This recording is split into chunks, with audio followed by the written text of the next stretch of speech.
Good evening, folks, and welcome back to another episode of South of the Cheddar Curtain. As always, it's your boy Devin Hyde, sitting across from the Microsoft team screen from the man, the myth, the legend, Mr. Lucas Mueller. Want to start with the folks, Luke? Hello, folks. So how you doing 3-4 days after that wonderful game we had on Sunday? You know, I think I'm doing better than I was immediately following the game on Sunday. As with everything, I think that perspective is important, right? And looking at the big picture.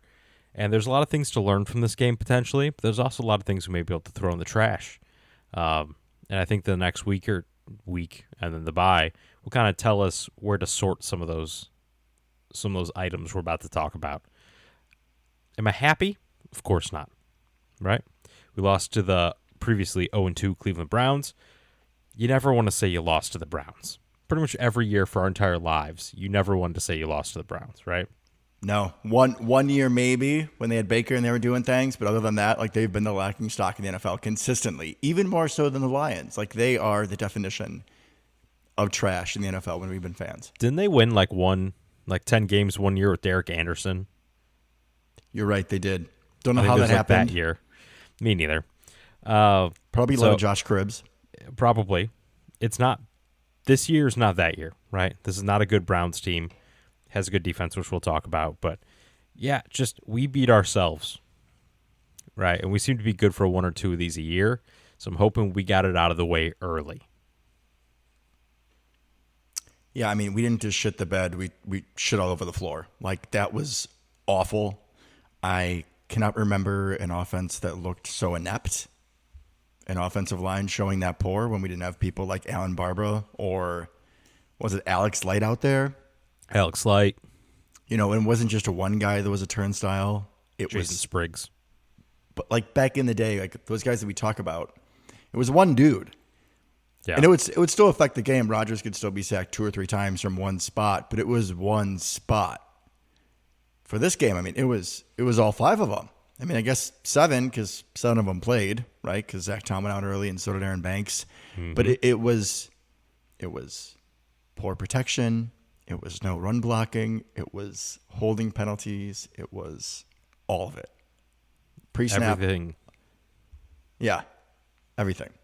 Everything that could have gone wrong on the offensive line went wrong, including bringing Zach Tom back a little early, and now he's out for a while.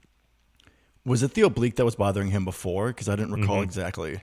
And then one play. Yeah. Hip oblique area or something like that. One play. Done. From the reports, did it say that he re-aggravated it or just like that he was not ready and it took one play for him to realize that? I believe re-aggravated, which is worse. That's much worse. Yeah. Yeah. I don't know if we're going to see him for a while. Yeah, I saw at least reports of that saying it was going to be a while. I wasn't sure if that was re-aggravation or just like a re-estimation. Like, oh yeah, he's actually not good. So we've kind of already done impromptu, I think, and I know. A little bit. I got something for us, though. Do you? Something else? I do. I have an email from a listener.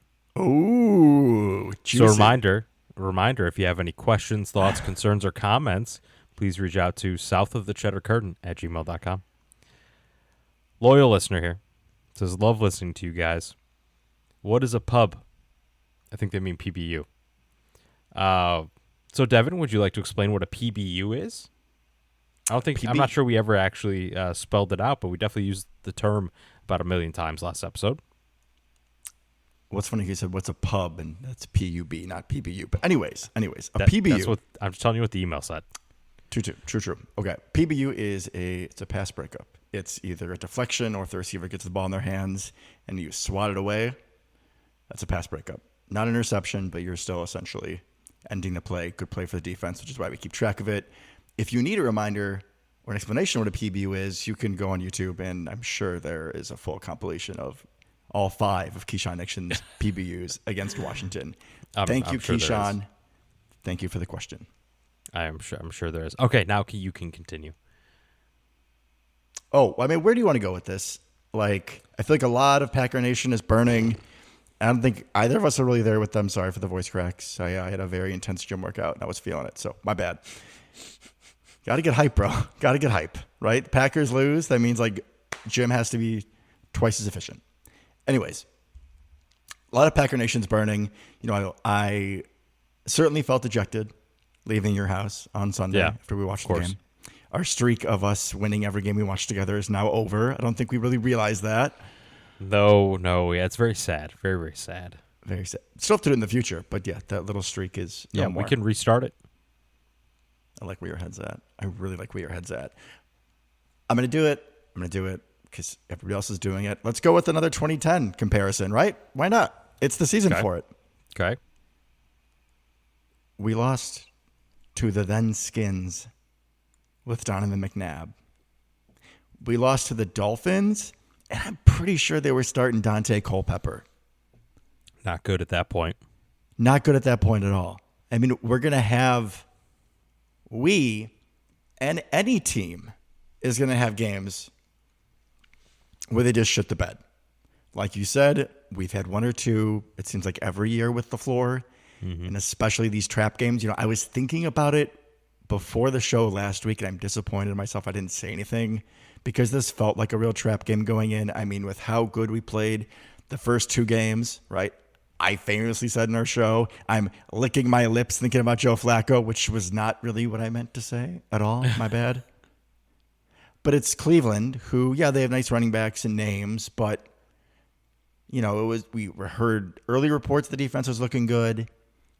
Didn't think it would be enough to be able to overpower us. And then we have Dallas next week, and we love kicking Dallas's ass. And now it's a whole nother level with the whole Micah Parsons thing. So I think this was a classic Matt LaFleur trap game. There's a lot of it that I think we can throw out, like you said, and a lot of it that we do have to look at. Offensive line play was, as we've already talked about, worst it's been all season. But that's not saying much, is it, Lucas? No, I would say it's probably the worst it's been single game across the board that it's been in years, kind of like you pointed out. But it's interesting because so far going into this game, our offensive line has been really good at pass blocking and pretty darn bad at run blocking. That's what I was talking about, yeah. So it was interesting to watch the one part that we suck at continue to suck, and the one part we've been good at dissolve, right? And some of that is probably Zach Tom leaves early, and then we just start shuffling the line around, right? I don't think we did ourselves any favors with that. Jordan Morgan played multiple positions throughout the day. Didn't seem comfortable or particularly good at any of them, right? He played right tackle, he played left guard, kind of sucked at both against this very strong defensive line, which probably isn't getting enough credit so far, right? Like, they got blown out by the Ravens, but a lot of that was like Flacco interceptions and all that kind of stuff. The Ravens really only had, I think, like one or two sustained drives in that game. And the rest of it was all kind of field position handing them points. So I'm not sure that the Cleveland defense, and specifically the defensive line, have necessarily gotten the credit that they're due yet, that they probably are after this game. But just not good enough from the offensive line. No, it wasn't at all. Off your point about the Browns defensive line, like, we forget that Mason Graham was a first-round pick, like a high first-round pick. And we saw him put our boys on skates a few times, which I expect us to be better than that, but he's also a really good player. Can't forget to shout out Rasheed Walker giving a Devin-like yell to the quarterback when the guy blows by you. I strongly remember sophomore year playing left tackle and someone blowing right by me and me yelling back to Lord Meatball, our quarterback, "Yo, Blake, watch out!" Or like, "Blake, run!" I think it was Blake, run. I think like once I saw that video, I was like, "Oh, I did that." Yeah. Core memory unlocked. This might surprise you folks. I'm not an NFL left tackle. I know. Shocked. I had you all fooled.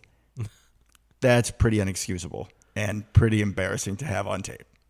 Yeah, that wasn't ideal. I think we just go through the line, right? Rasheed got beat. Wasn't our worst problem, but he got beat. Banks didn't look great. Then got hurt. Jenkins, I mean, man, he's just not as good of a center as I expected so far. I'll say it. He was embarrassingly lost at points too. I haven't watched a whole lot of this film because it was painful, but there's a few times where he's getting spun around and embarrassed, and then it's him looking back at Jordan as he gets sacked. Which we're not used to out of him. Sean Ryan probably was the best, most consistent offensive lineman. Yeah, we didn't hear his name really. Right, which is fine. And then Zach Tom barely played, and then we got Jordan Morgan, and then it was just Belton, who I think held up maybe a little bit better. And then eventually, right, Rashid goes out, and I think we played every single lineman we had on the active roster for at least that one or two plays where Rashid went out with like the face mask situation, whatever that was. So offensive line got tested really early, really often, and failed miserably. I think I saw a stat that showed like the PFF grades, which isn't necessarily the end-all be-all, especially when it comes to line play. It's probably where they're the weakest generally. But every single starter was in the high 30s or 40s, which is really bad. Like 60 is average for their grading scale. It goes 0 to 100, 60 being average. Being in the 30s and 40s means like there wasn't that much between you being out there, Devin, and what we saw on the field. Yeah, no big surprise. Those 5 players were our 5 lowest rated players per PFF. And the part that's bad. The part that frustrates me about this, and we're thinking about how we can improve, is okay. So Elton is not left guard now; he's center. Right. Now we have Aaron Banks, who was who was there last year. So it was Elton in left guard, and then center was. Oh my God, I can't think of his name. Josh Myers. Yeah. The rest of the pieces are pretty much the same. I know that Zach Tom is out, but we should be better. That's what I'm saying. Pelton is still a second-round pick. It's not like we had a mass exodus. All offseason, we were talking about the only offensive linemen that we wanted to keep, the good ones, we kept. Right. We wanted Josh Myers gone forever. He's gone. We bring in Aaron Banks, and we know there was that whole thing. We was better with Trent Williams, but still, he still looked like an upgrade for what our line should have been as a whole. Correct. He looked like he was better than Josh Myers, and we all assumed that Jenkins would be as good, if not better, at center than he was at guard. So I don't know what the answer is. I don't know if we need to think about some reshuffling, which it's much harder now with the injuries. For a second in my head, I was like, okay, wasn't it Elton that we said was going to be a generational center? And I remembered, no, it wasn't Elton. It was Zach Tom, but we can't move Zach Tom to center because he's hurt. I know that we've had Sean Ryan take some snaps at center. Mm-hmm. I don't know if that means, maybe you could move Sean Ryan to center, move Elton back to left guard where he's most natural, and then have Jordan Morgan sit at right guard. And he looked fine at right guard every time he's been in, but you only do that if Banks is hurt long term, right? Because I think part of it is the shuffling potentially. Like Banks was hurt all of training camp. Jenkins sat out the beginning part, right? How much of this, and then you rotate, then Morgan rotated kind of everywhere. How much of this is just the offensive line hasn't been together yet consistently for like multiple weeks in a row? I don't know. I don't have that answer, but it can't help. I think you have a lot more stock in that than I do, and I know that probably. The Browns have a good defense. I know the teams are loading up the box to stop the run game. Which is kind of funny, given that we haven't shown the ability to do anything with it all year so far. But, if this conversation that we're having, if I'm imagining us having this conversation, talking about that the running game is struggling a little bit, and it might be because of continuity, but we still have pretty much all of these high-value pieces, right? Yeah. Even if it's Tom out and even if it's Banks out, you still have high-level first- and second-round picks to replace them with. Right. I would be expecting we're talking about, okay, we're averaging 3.5 yards per carry. Jacobs was 2 yards per carry this game? Around there? Yeah. 16 carries, 30 yards. I mean, that's miserable, bro. That's really bad. So I'm hoping there was also, an aspect of the LaFleur trap game, plus the Browns defensive line, plus the shuffling. But this was bad. And I don't expect as a whole we're going to be this sloppy because, even on the defense a little bit towards the end, they started looking mortal. And the blocked kick. Oh, my God. But if this line doesn't shore up, we're going to waste this defense. The pass protection was good enough the first 2 weeks. But we can't get by with this. We can't. No, the line can't look like it looked this game. Cleveland Browns D or no Cleveland Browns D, right? It can't happen. And now I think a lot's going to depend on the injuries. How long is Banks out? Is he back next week? Sounds like maybe. Tom's probably out for at least till after the bye, maybe. So what do we do? Now, it's always better to know going into a game who you're dealing with, right? Who you have at your disposal. So knowing Zach Tom is out this upcoming week, do we put together a better game plan? Do we have a better plan in place for who's backing him up? I assume so, right?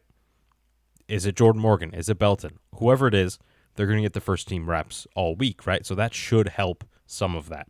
Pretty much the worst thing you can do from an injury perspective is get hurt on the first play or two of the game, because that could potentially, especially when going up against a team with a game record like Myles Garrett, completely shift the game plan or throw it in the garbage. Correct. I'm hoping some of that happened. I'm hoping that's some of the cause of our woes. Because you're absolutely right. We cannot continue this way on the offensive line. I didn't think the game plan was terrible necessarily. We tried a bunch of different stuff, just nothing worked. But we got to figure something out. Now, thankfully, we're about to play a team that, as we know, does not have that kind of defensive line. Should help, but I'll be really interested to see. That'll be a big thing going forward. Just kind of what does this offensive line do? Who's playing where is going to answer a lot of questions. Something I'm looking forward to. Yeah, it's like Dallas needs an elite pass rusher. I know where they can find one, but they can't have them. Yeah, they can't have Rashawn Gary. Oh, you're talking about Micah Parsons. Yeah, that guy too. Oh, we'll get there. We will. Let's move on to other offensive stuff, shall we? I was going to say, I'm going to lead with something on offense, something positive. He is fully back as Dontavian Wicks. Only 2 catches, 21 yards. They were both for first downs. Had some nice route running against man coverage. I'm always going to be happy when he catches the ball. Like his rookie year when he started getting going, I did find myself rooting for him after all my shit talk about how slow he was. Mm-hmm. And it was really sad last season when he couldn't catch a ball to save his life. Brutal. So anytime he catches the ball, it's definitely a morale boost. Good for you, Dontavian Wicks. Matthew Golden, a couple nice plays. Needs to work on that ballerina down the sideline. Could have like a 75-yard touchdown, but still happy to see the young man. As Packer fans, we can say even just catching the ball as a receiver. Yep. Step one. But catching the ball using some athleticism. There were, I think, a couple times we were close to phone booth material. He was close to making people miss in a phone booth. It's going to happen. Going to happen one of these weeks. And then on the last of my offensive tirade, can't forget. This is south of the Cheddar Curtain, folks. Are we going to talk about a fringe roster player getting their first NFL touchdown? You bet your ass we are. Come on down, John Fitzpatrick. Second-year player out of, I couldn't even tell you. That's how low in my mind he is. If I can't tell you, ooh. But John Fitzpatrick gets his first touchdown, like a little 4-yard throw from Jordan Love, but still happy to see it. Congratulations. Who said right before the play, I know it was somebody, we were watching the game, right? You, me, and some of my family and another one of our good friends. Who mentioned right before that play they thought John Fitzpatrick might catch a touchdown there? That's the thing about trauma, Lucas. It kind of blacks some things out. So I agree somebody said it, but I couldn't tell you who. I think there's a good chance it was me or one-time co-host of the show, JP Lucero. But if it was him, I guarantee you we're going to get texts when he listens and he's going to rip us a new one. Well, I can answer that question for you. You didn't catch on there. It was me. I 100% was like, I think John Fitzpatrick. So we're going around the room saying who was going to catch the touchdown. Oh, you little smart John ass. Fitzpatrick. So shout out, John. Georgia, by the way. He's a Bulldog. Wait, really? Yeah, shocking. Not Georgia Southern. No, not actual Georgia Technical Institute of Technology. He had to be like third string behind Bowers and Darnell Washington or something.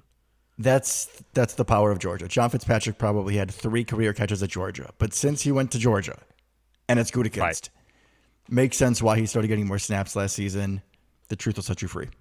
Exactly. I think that's exactly what happened. Probably never, ever, ever, ever, ever played. No, well, I guess. Interesting. Anyways, he did get a little run in the championship game in 2022. Neither here nor there. A couple thoughts on offense. So obviously we talked about the run game not getting going at all. We saw a little bit more Emmanuel Wilson this game, which I think actually was good. He had a couple nice runs, had a little juice to him. Gave a couple runs to Savion, couple to Matthew Golden, 3 to Golden, 2 to Savion. Tried to work in some more of that, which made sense. Run game's not working. North-south, let's try to hit him east-west.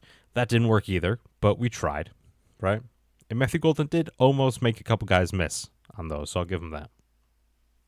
Just wanted to say before you move off of it, I love the creativity of bringing Savion in the backfield. I hope that our lack of success with it this game won't deter it from us doing it going forward, because honestly, for most of that game, nothing was going to work. So Correct. Don't put that in the trash, please, Matt. I love to see it. I mean, you were there. If you're watching my face, there was a little Savion alert smile every time. Oh, yeah. You got so excited every time he was on the field. Now pass catching, right? Do you have the stats in front of you? You don't. I don't want you to look. Don't pull them up. The phone is going down. Who led the team in targets with more than double the next person? I hate you.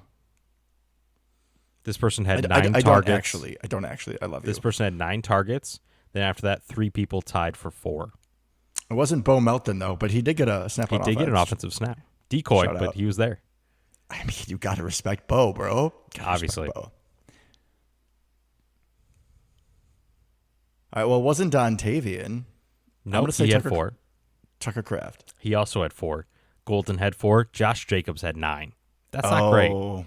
Yeah, it was dump city, but he only had like 40 yards too. Like it wasn't super effective either. Jordan missed most of the dump offs. Especially that little stretch. Jeez. Okay. Yeah, I forgot about that. Where Jordan that missed stretch. 3 straight up dump offs. No Texas route. No, he's out 5 wide. Just like either design screen or just. I feel like at least a couple of them. It was literally like his last route, like little blue route where you pass protected first, and then you just kind of linger out for your quarterback, and Jordan somehow overthrew him. And both times, I don't feel like it was a super congested throw. Like there wasn't somebody bearing down on him. No, he just missed over his head for some reason.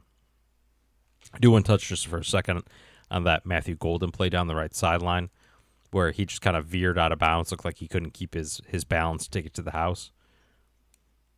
Man, if we can start making these plays count for Golden, we have left like 3 touchdowns and 200 yards on the field the last 2 weeks with him. One of these games, man, it's coming. It's coming.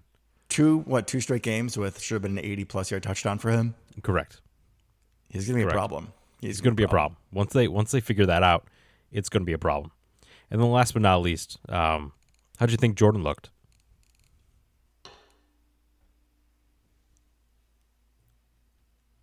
Not great. I mean, with between the misses that he had to Jacobs, I think there were a couple throws too that he would have liked to have back. The interception obviously comes to mind, which, bro, we're football junkies. Mm-hmm. And I had never heard in secondary play, in man coverage, of switching your man like in basketball. Have you ever heard of that concept before? Not that I can recall, no. So that was absolutely wild. And as someone who loves to, run some slant cheese, I could see what Jordan was thinking, right? Delpit is supposed to go with Tucker Kraft. So the middle should be open for the second receiver in the trips, yeah. Should be open, but it's not. I mean, that interception is it's backbreaking. Can't have it. Obviously. No matter what. Jordan gave up more points than our defense did, essentially. That's 7. I mean, we'll get to it on defense, but like that, there was kind of some ref ball that gave him the touchdown. We'll get into it. Even then, I think the defense gave up like 3 points, realistically. There's the pick and the block kick that accounted for the other 10. Exactly. I mean, it's going to be hard for Jordan to have success when he has no running game and he has no line play, but 5 sacks. Yeah. But that being, so you're not expecting him to go throw for 300 yards and, lead us to this all-star victory when there's no line in front of him. That being said, I still thought that he missed more throws than he normally does. And there was just a few kind of weird plays, like in the second half. He had that one scramble where he slid right before the first down good. marker. I wanted to bring this up. I'm glad you did. Yeah, he had plenty of room to make the first down. It was like 2nd and 6 or something. He gets 5 yards, slides prematurely, thinks he makes it. 3rd and 1, the very next play, we get like a false start. Now it's 3rd and 6, and we don't convert. I'm like, oh my God, that should have been an easy first down, and we just, through our own mistakes, had to give the ball back. You know, it's funny, but not funny, but kind of funny. Remember what I said last week about how we haven't been super happy with the offensive output? Correct. But playing the Browns, we're playing Myles Garrett, we should almost do what the team playing the SCLSU Mud Dogs did in the Bourbon Bowl, where they just need the ball the entire second half to try to take away from Bobby Boucher's defense. Honestly, right? that probably would have worked. We would have won the game. If we would have just needed, and they don't get the short field with the interception, we probably would have won. Yeah. And that's rough. If we're going to go back to our old school way of grading, I mean, Jordan gets C minus. I'd agree with that. I did like, he had a couple good reads, assuming they were true reads. He did have a couple nice run plays, right? That slide actually might have been one of them. I don't know if it was scramble or designed read option, but he had a couple nice little read options where he pulled and got some yards, and nothing crazy. Nowhere near the 35 yards you've teed up for him this year. It's early. It's plenty of time. Plenty of time for it. Hey, let the offensive line get some continuity, okay? There we go. But I like to see that, get him out in space a little bit. I kind of wish we did more, maybe just rollout type situations with him. Give him the option to run, dump to Kraft in the flat, or maybe a couple of deep crossers, something like that. Just get him on the move, especially against a hungry defensive line like that. Let's try to get some misdirection, get him out in space, run him away from Myles Garrett, whatever it takes. But nice to see him being a little bit more mobile. But you could tell this was by far the most uncomfortable he's been recently. You could tell he just wasn't confident in the pocket. He had that one terrible kind of like scramble to the right. You see Carson Schlesinger, the rookie linebacker, with the beautiful hair. You could see him coming from like 20 yards away, and Jordan just like doesn't throw the ball away. And just controller disconnect? Correct. Yeah, and he just like gets hit for the 15-yard sack. It's like, dude, why didn't you throw the ball away? And that wasn't just a hit. That was a Cuban missile. Correct. Like, that was violence. Unnecessary. It was. And you saw him coming. He was right in your face, just sprinting at you for at least 10 yards straight. Like, you had plenty of time. You're out of the pocket. Just toss it. Toss it. Just chuck it. 2 thoughts on what you said. On one of the run plays, we both were really excited because they had Tucker Kraft as the lead blocker. Love it. Which just feels like sunshine from Remember the Titans. Like, just follow him to glory. Absolutely. Oh, no. I just had it. So you talked about Tucker Kraft. Where did you go after that? Bring it back to me. I talked about some rollouts. Oh, the rollouts. Thank you. I have a hypothesis as to why we didn't call it a rollouts. Okay. When you run a boot and you fake the handoff, your back is to the defense. Mm-hmm. How many times have we seen on the NFL hardest hits list a play action rollout and the quarterback turns into his own death? Oh, yeah. Definitely happens and definitely could have happened. I think that was part of the reason why they didn't. Because with how fast the Browns were getting that penetration, they did not want to murder Jordan. Which also we should just touch on before I feel like we're quickly getting to defense here. There's a lot of Packer fans that were not very happy with the end of game play calling, right? We had the big play to, I want to say it was Golden, to get us in field goal range. And then we ran the ball out and settled. Kraft. My apologies. Again, the trauma. We blank it out. But with what we were seeing offensively, I don't blame LaFleur at all. I mean, we couldn't protect. No, yeah, we couldn't protect. We couldn't run block. It wasn't like it was a 60-yard field goal or anything either, right? We got into a very comfortable field goal range. Yeah, we just decided to let them block it. This was very, very, very, very much so shades of that wild card game in Lambeau in the snow against San Fran. Oh, 100%. Yeah. Identical. Very, very, very similar. Very similar. All right, do you want to Defense, continue? we go. Well, I was going to say, do you want to continue the pain? Just touch on special teams for a second. Let's just get it done. We talked about the block kick. Looks like it came up from the middle. Tucker gave up some pressure from the left side, but it looks like the actual block came from kind of straight up the gut. We also Question had for you on that. Yes. Go for it. Because Wayne Larrivee had said, apparently, after the first one of our kicks, that if we don't get that cleaned up, it's going to get blocked. Did you see anything about that, if it was from the same area? I did not. I'm guessing it was, though, because I mean, special teams coaches, it's like they're idiots. That. Like, they don't miss that. They're going to, yeah, absolutely. That's the beauty of Hard Knocks, is you get like an appreciation when they're like, it's a third preseason game. They're like, oh, yeah, when their third stringers are in, this guy does this all the time, and you can go here. Like, that's their full-time job, is Correct. Watching seconds of field goal units, right? And just every minute detail. So, yeah, they're going to see it. That's what good coaches do. Might be the Browns, but they're still NFL coaches. So Correct. I'm not surprised if they probably exploited what they had seen earlier. A little shout-out, though, special teams almost redeemed themselves. Kingsley Anibari was very, very close to blocking the kick. And I know it's not horseshoe and hand grenades, but, you know, at least on the other end, that other team almost really did their job and saved our ass. But True. Nevertheless. Unfortunately, we did have several penalties as well on kick returns and kick coverages. Just kind of a sloppy day from special teams. I think you're absolutely right. Very much reminded me of the Niners' snowy playoff game where defense stood up strong, offense and special teams completely no-showed, basically. Very much the same kind of vibe. I'm glad you brought that up. Got you, my boy. Got you. All right. And just special teams quickly. Yeah. A lot of Packer Nation has gone for Rick Bisaccia's job. Mm-hmm. And do I agree, when you're paid that much and your special teams unit has this many problems, should you still have your job? No, probably not. But we would need 4, 5, 6 more games like that. Losing games by special teams for Matt to get rid of him. There's very little chance of that in my mind, especially right now. Not nearly bad enough. Matt loves this guy. He's also an assistant head coach.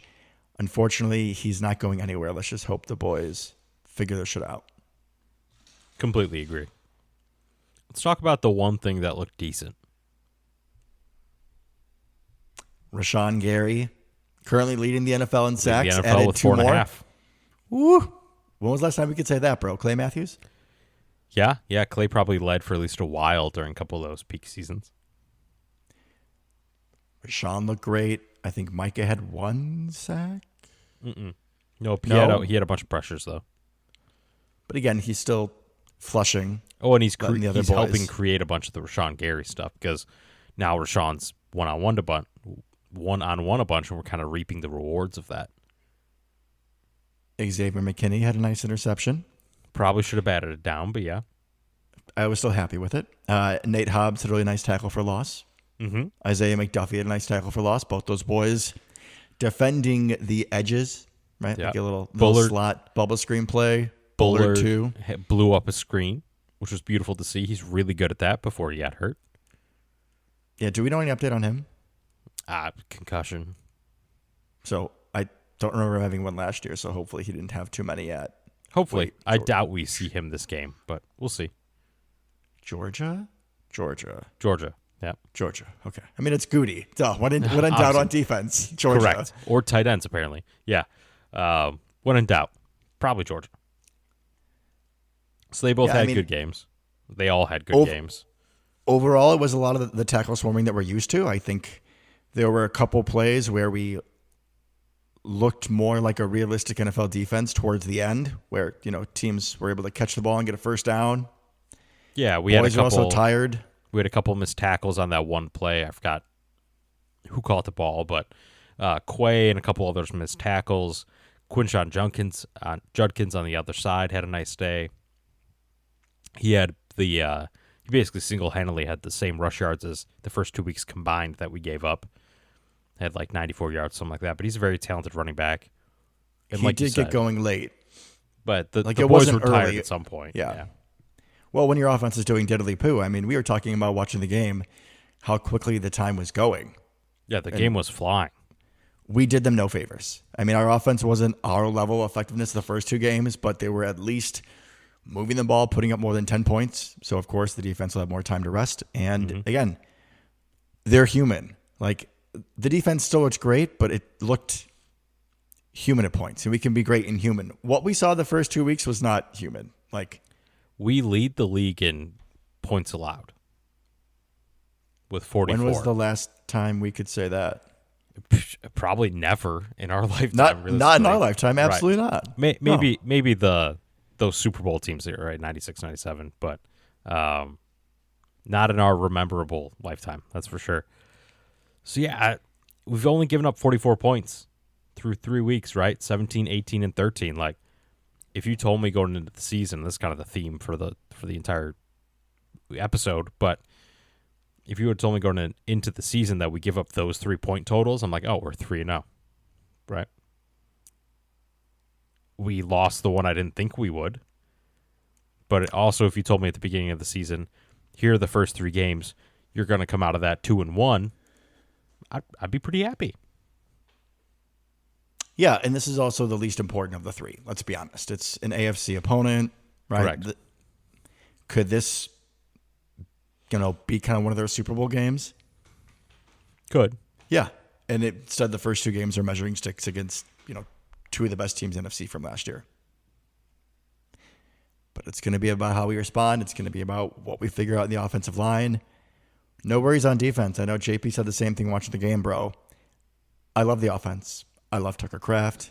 I can't wait for Jordan to run for 35 yards. Oh, Johnny Fitz, Matthew Golden, Savior. I mean, there's so much to love. This isn't a lack of love for the offense. This is just a next level connection to that defense. And I cannot wait to watch them and Micah go into Dallas. With no CeeDee Lamb. No CD. Bro, I mean, understandably so. Like, I don't think it's a real hot topic or offensive item that the Cowboys are not going to give, Micah some sort of welcome back. Mm-hmm. They won't need to. He will make his presence known. I hope so. I'm sure. I hope so. All right, we think we put a bow on this Browns game. We can forget it ever happened. I think we've buried it enough and put the shovel down. Beautiful. Beautiful. Well, let's continue talking about those Cowboys, shall we? Yeah, I mean, you hit the nail on the head. The most important thing in this Cowboys team is no CeeDee Lamb. Now, this is not going to be as a big a blow compared to previous renditions in this Cowboys team. You do have George Pickens, who's a knucklehead, but overall, a good receiver. I think he's a much better spot here as a number 2. Cavante Turpin's playing a little more receiver. They have another little Jalen Tolbert, South Alabama. Yep. They're fine, but it's going to be defensively. Put our best guy when Hobbs is out there. Put him on George Pickens. Maybe shade of safety, but I mean this offense does not scare me. Running back, They have Javonte Williams, who fumbled against the Bears, and then defensively, he is having a nice little resurgence. As you corrected me when he tore his leg completely, like in half. Yeah, blew out his entire knee in Denver 2 years ago. Yeah, they got Miles Sanders backing him up. Interesting. Who looks slower than ever. Oh, so slow. And then some blue rookie who never sees the ball. They do have a fullback, so that's cool. They don't even dress him. He's a healthy scratch the first 3 weeks. Doesn't do good for my fantasy team, taking a flyer on him, but that's okay. They're cooked. They're absolutely cooked. If they want a chance, play your fullback. You got Schoonmaker at tight end. Jake Ferguson, that's actually probably their strongest offensive position. That's 2 good tight ends. Ferguson last week, I think, had 13 catches and 80-something yards, something crazy like that. Schoonmaker's a good backup. Could start probably for a lot of teams. That's definitely a strength of theirs. Young offensive line. I think Tyler Guyton's their left tackle. Kid out of Oklahoma, first-round pick. Yep, Tyler Guyton at left tackle. Tyler Smith at left guard. Tyler Brook at right guard. Tyler. Lots of Tylers. But yeah, nothing really scares me there with that offense. Now, Dak can get hot right? He can. We'll see. The defense should be fine. Now, look, the Cowboys will score points, but I don't see them getting any higher than 17, 18, right? Which is the most we've given up so far. The Bears also put up, 30 plus on them. Caleb Williams threw for 4 touchdowns. Like, they absolutely had their way with them. Destroyed them. You do have Kenny Clark in the middle, right? Got to respect that. But besides that, Deron Bland doesn't look the same. Trayvon Diggs doesn't look the same. They're both questionable. There's no one on that defense that scares me. There's really not. I liked a couple of their linebackers, but Overshawn, the dude from Texas who I loved, he's out. He's not playing. Yeah, and he was their best linebacker. And they got some interesting guys. Kenneth Murray was kind of a bust for the Chargers, also out of Oklahoma, I believe. Who I really was a loved. draft crush. Really loved him coming out of the draft. Very athletic guy. Never put it together. Think like a smaller, before he got good Quay, kind of that vibe. Good comp. They got a local kid, Illinois' own Jack Sanborn. Oh yeah, that's right. Who fulfills their required quota of random white linebacker wearing mid-50s number. Sean Lee, because they have to have one at all times. Mm-hmm. He's not super good. I think he's kind of slow. Yeah, fine in the run, but throw it at him in pass coverage, please. 100%. 100%. They got Dante Fowler. This is kind of like, this team sounds like they could have been really good if you never followed some of these draft picks' careers. They got Dante Fowler. Like as rookies, where you have the hype and the best idea of them in your head. Yeah. Jadeveon Clowney, Solomon Thomas. Oh my God, that's right. They were so desperate they picked up Jadeveon Clowney, who's 35 now? Something like that. And Solomon Thomas, who was a bust for the 49ers and the Jets. All three of those guys, I think, were taken top 3 in their draft classes and never really amounted to much, which is crazy to think about. So really, really interesting defense. It has a lot of names that I remember, just none of them are good. Except for their corners, which are both hurt. So names that were big enough to respect, but we remember them because they were all these people with potential. And correct. Potential doesn't usually turn out. They never got there. Now, saying that, obviously, still have to respect them as a defense, right? They got torched by the Bears. They may have something to prove coming in. They're not deaf. They know what's coming with the Micah Parsons thing, right? They understand what's coming their way and the media circus that's going to follow. They're going to be amped up for this game on some level, right? It's going to be on us to overcome that. They're going to throw a punch early, right? That's the way it's going to work. If we can overcome that, we are by far the more talented team. By far. If you're not going to be mad at me for doing it, I'm going to speak from the heart, as always. Go for it. Over the years, we've played a lot of talented Cowboy teams, both in the Romo era and the Dak era a couple times in the playoffs. I really thought it was going to be a shootout. I was scared of those teams on paper. Honestly, when we went into Dallas 2 years ago, I didn't really think we had a chance. Same. I just didn't. I mean, we can be honest about that. I agree Dallas is going to put up a fight. I agree that they're going to be hot off the Micah Parsons trade. They're going to be hot because we always kick their ass. I don't think there is an opponent that I would want us to have more this week than the Dallas Cowboys. Because I can see it. I can see us in our home uniforms running to the end zone. I can see all the boys cheering. We've seen it so many times, and I'm confident that we're going to see it again on Sunday.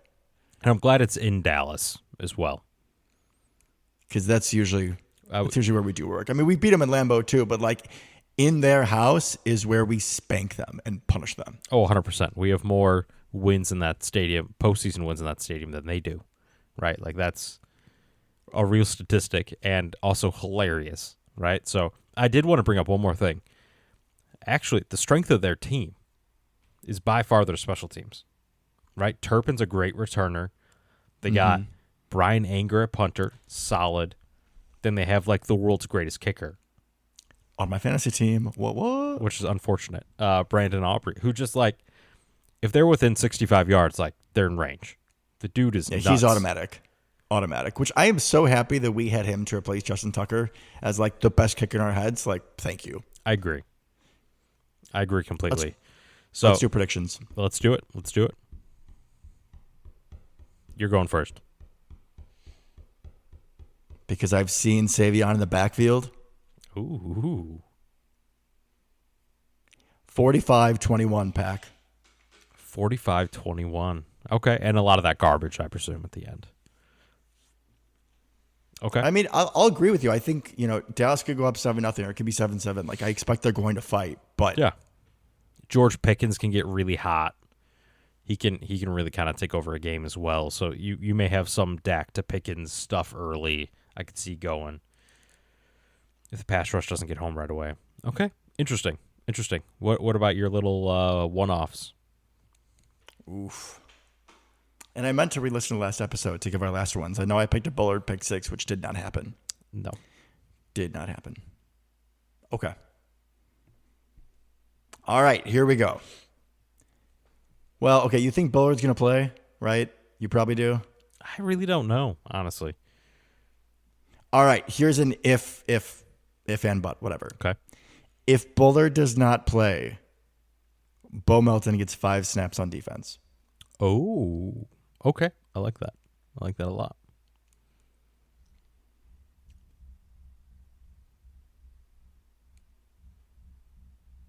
Two touchdowns, Matthew Golden. Oh, okay. I was kind of going a similar direction. That's okay. I'll switch it up.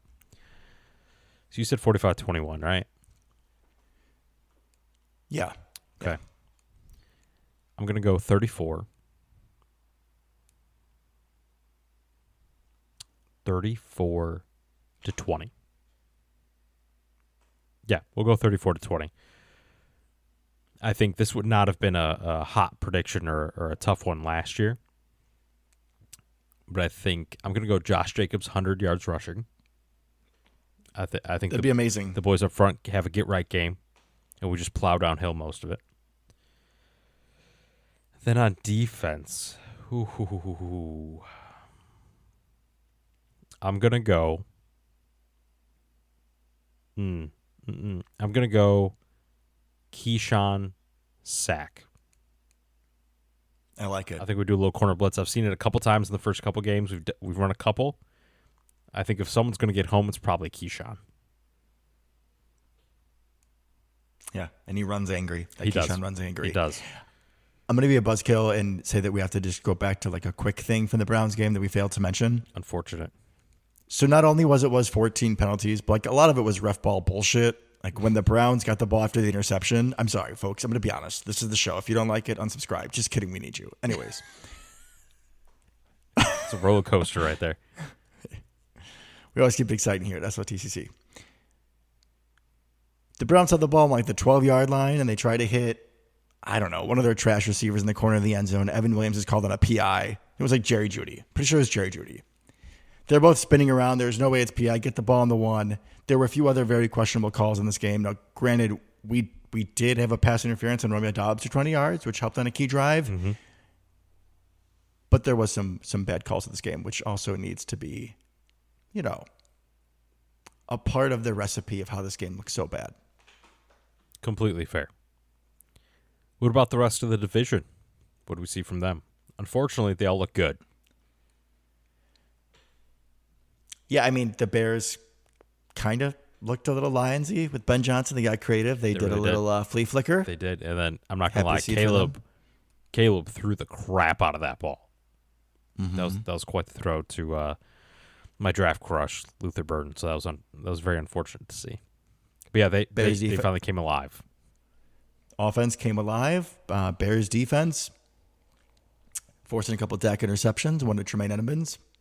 R.I.P. Buffalo Bill. Miss you, big guy. But good to see him. I wish it wasn't for the Bears, but good to see him doing something. I was always a fan. If they can get some turnovers, because their defense is not great right now, the Bears defense. If they can force some turnovers, we really should be able to. Well, they're really banged up.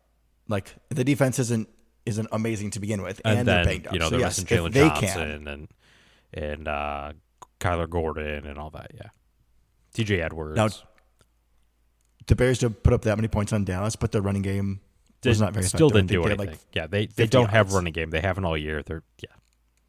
So it kind of means like we can also, I hope we can run the ball, but if not, we can still beat this team. Also kind of shows you again how rough Dallas's defense is. Even if they're one-dimensional, you're still giving up that many yards to Caleb Williams. Correct. Who he can get hot, but like we have not seen the best of Caleb consistently yet. Correct. So I'm not gonna treat him like some wonderful quarterback when it's Jekyll and Hyde every week. Completely agree. Vikings, Isaiah Rodgers, MVP for that team, 100%. setting an NFL record, pick 6, and then I think he had 2 forced fumbles when he picked up and took for 6. Scoop and scored, yeah. And his punch outs were nasty, like angry. Isaiah Rodgers is a little dude. He is. Angry guy. So if the Eagles don't win the Super Bowl this year, it won't just be because we're there. It's also going to be because they don't have Isaiah Rodgers. Which will make it easier for us. And then you just knew it. You knew it going in. They're going to put Carson Wentz in. They were winning that game. Mm-hmm. That he was going to look decent. They were going to win the game. He'll probably look decent again this week and then fall off a cliff. I mean, he probably felt much better basically having prime time on the other side that they continue to throw to and run at. Yeah, good point. Good point. That's like low-key one of the most single-handed, like most dominant performances by a DB ever. And it's crazy that it's just this dude.